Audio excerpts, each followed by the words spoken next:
Gunung dengan ketinggian 3.190 meter di atas permukaan laut, Okuhotaka menempati nomor ketiga dalam jajaran gunung tertinggi di Jepang.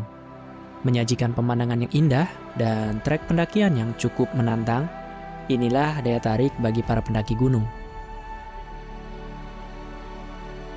Kali ini, saya dan teman-teman akan melakukan pendakian pertama kami di gunung ini.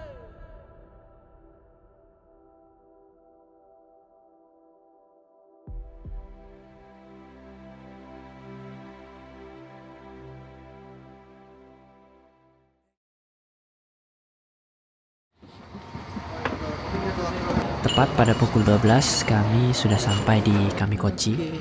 Kita cari makan bentar. Sebelum lanjut kemana, kita makan dulu.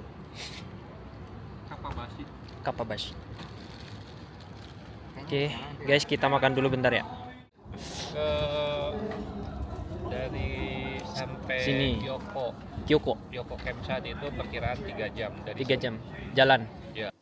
Sebelum lanjut ke Kappabashi, kami menyempatkan diri masuk ke kantor pengelola Kamikochi Taman Nasional Chubu Sangaku, di mana di dalam sana terdapat diorama pegunungan maupun souvenir dan foto-foto seputar Kamikochi.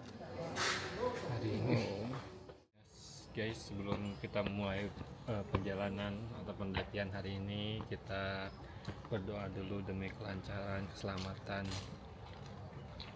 pendakian hari ini. Berdoa dimulai. Otakadake. Otakadake. Gambari masuk di Kappabashi. Oh. Dan lihat sungainya kayak sungai di Swiss. Jernih banget.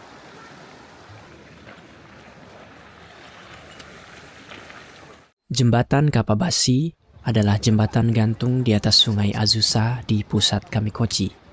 Tidak jauh dari terminal bus, beberapa hotel, restoran, dan toko souvenir dapat ditemukan di sekitar jembatan.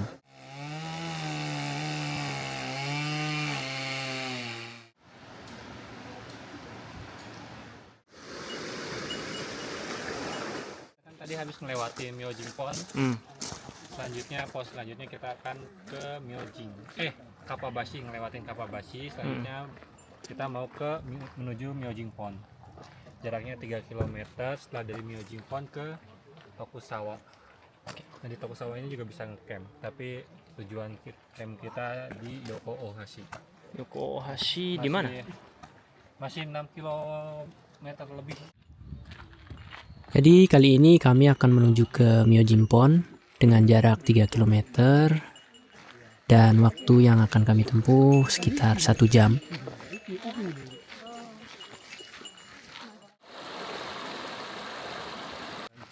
Oh, Borantia ini.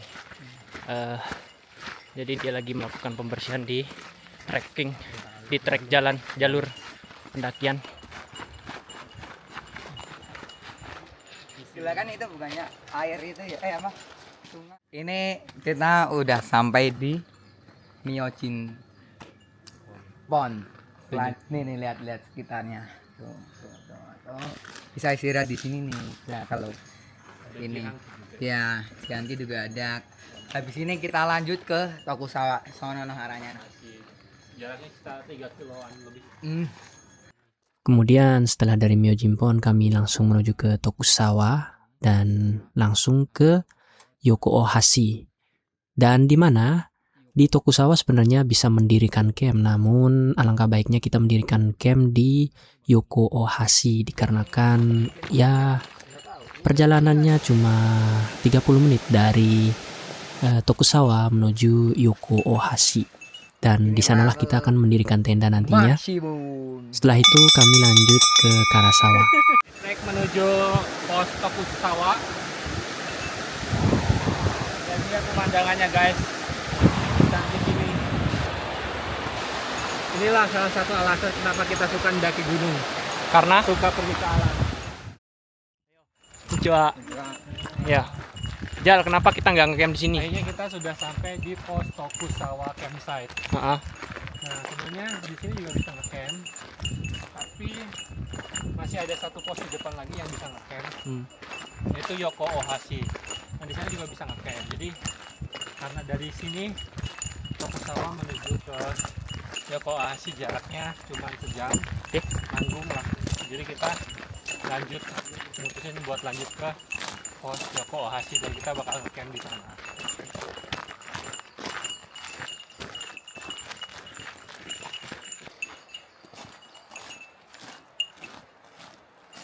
Gimana pundak Anda sudah? Untuk perjalanan ke Yokohashi ini terbilang cukup menarik karena di sebelah kiri ada sungai dan kanan kami ada hutan.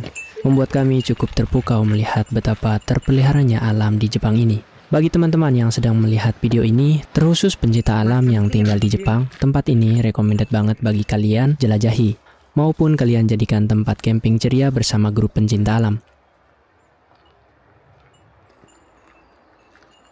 Matahari yang mulai tenggelam membuat langkah kami semakin cepat menuju tujuan, dan akhirnya kami sampai tepat pada waktunya sebelum matahari menghilang. Kami lagi mendaftar buat menginap di Kanto ya? Yoko, sorry di Yoko. Jadi kita harus daftar dulu di sini, di belakang. Bayar berapa per orang? 2.000 ya, Pak? Jadi kita bayar 2.000 karena kita datangnya 3 orang, kita bayar 6.000 ya.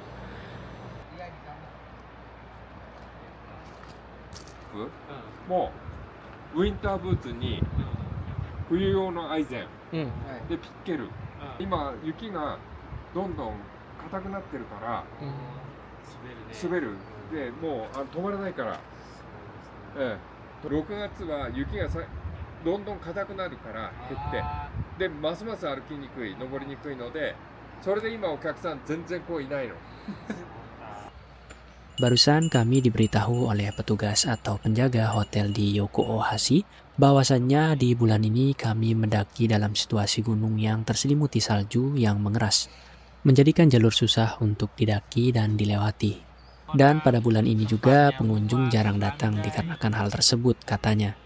Maka dari itu kami diharuskan membawa perlengkapan untuk mendaki gunung yang bersalju maupun es yang sudah mengeras di area jalur pendakian. Setelah kami mendirikan tenda dan makan, sebenarnya kami menjadi pesimis dikarenakan jalur menuju puncak diselimuti salju tebal dan keras. Oke, teman-teman, kali ini kami mau tidur dulu karena kami diserang oleh hewan-hewan buas, yaitu serangga. Nih, teman kami sampai ketakutan tuh. Takutan. Yang satunya nonton game tapi takutan kalau nggak nonton game. Ya udah, sampai ketemu besok pagi and Cepat terus habis itu tutup. Udah matang?